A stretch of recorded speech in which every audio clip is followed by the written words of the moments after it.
तो दोस्तों जो लोग यूपीपीएससी की तैयारी करना चाहते हैं जिसमें पीसीएस या फिर खंड शिक्षा अधिकारी आरओ और अन्य परीक्षाएं हो सकती हैं जिसका आयोजन यूपीपीएससी करवाता है, तो ये जान लीजिए कि यूपीपीएससी का अब जो जीएस है वो यूपीएससी से इंस्पायर्ड है। तो यहाँ पर अब ऐसे प्रश्न पूछे जा रहे हैं जो कि मतलब अगर आप सिर्फ रटने में विश्वास करते हैं तो एग्ज़ाम में आपको ज़्यादा सफलता नहीं मिलने वाली है। एक निश्चित संख्या तक ही आप प्रश्नों को हल कर पाएंगे, लेकिन प्री क्रैक करना आपके लिए मुश्किल हो जाएगा। तो कई सारे स्टूडेंट ये भी पूछ रहे हैं कि क्या एनसीईआरटी पढ़ना चाहिए।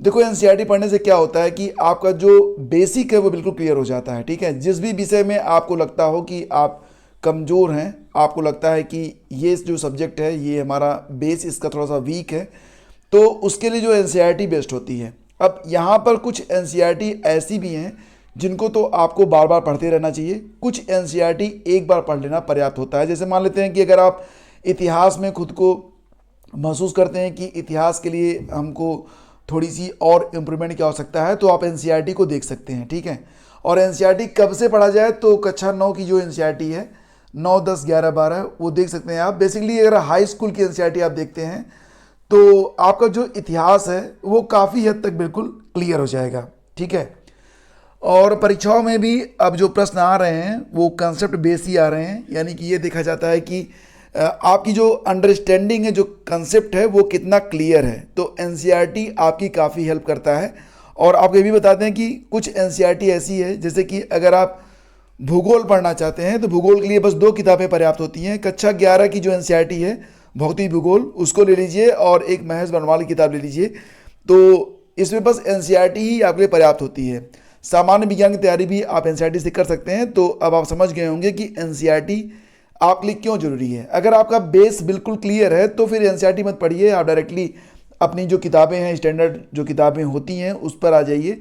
लेकिन अगर आपको लगता है कि आप बिल्कुल जीरो लेवल से स्टार्ट कर रहे हैं तो आपको एनसीईआरटी एक बार देख लेना चाहिए, और वो भी हाईलाइटर के साथ और नोट्स बनाते हुए। ठीक है, दूसरी चीज़ ये है कि सी सेट को कुछ लोग हल्के में लेते हैं, लेकिन मैं देख रहा हूँ पिछले कई सालों से कि सी सेट में भी बहुत सारे लोग फेल हो रहे हैं। यानी कि अगर जीएस पहला वाला जो पेपर होता है जिसके आधार पर आप मुख्य परीक्षा के लिए सिलेक्ट होते हो, अगर उसमें पास हो भी गए हैं, उसमें अच्छे खासे क्वेश्चन आपने कर भी लिए हैं, लेकिन सी सेट में अगर अटक गया तो मतलब क्या होता है कि फिर सारा किया धरा जो है, सारी मेहनत पर पानी फिर जाता है। तो सी सेट के लिए भी आपको मेंटली अपने आप को प्रिपेयर रखना चाहिए। सी सेट के लिए आपको क्या करना चाहिए, देखो अभी से अगर 1 घंटा देंगे तो डेफिनेटली जो है आप सी सेट को बेहतर तरीके से कर पाएंगे। यहाँ पर देखो 66 अंक लाना भी अब इतना आसान नहीं रहा। कुल 200 अंकों की ये परीक्षा होती है जिसमें 66 अंक यानी कि 33% लाना कंपलसरी होता है।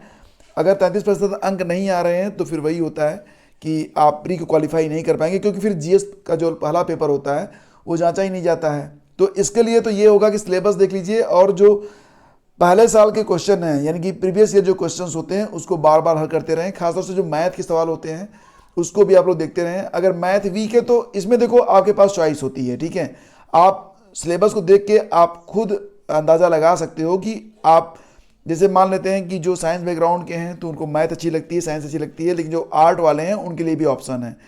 तो सिलेबस को ज़रूर चेक करें, और सिलेबस चेक करने के बाद उसका एक अच्छा सा नोट्स बनाएं। और अभी 6-7 महीने का समय है, तो अभी से अगर प्रतिदिन 1 घंटा पढ़ेंगे तो सी सेट में भी कोई दिक्कत नहीं आने वाली है। ठीक है, तो ये जानकारी है कि एनसीईआरटी क्यों पढ़ना चाहिए और सी सेट की तैयारी कैसे करनी चाहिए।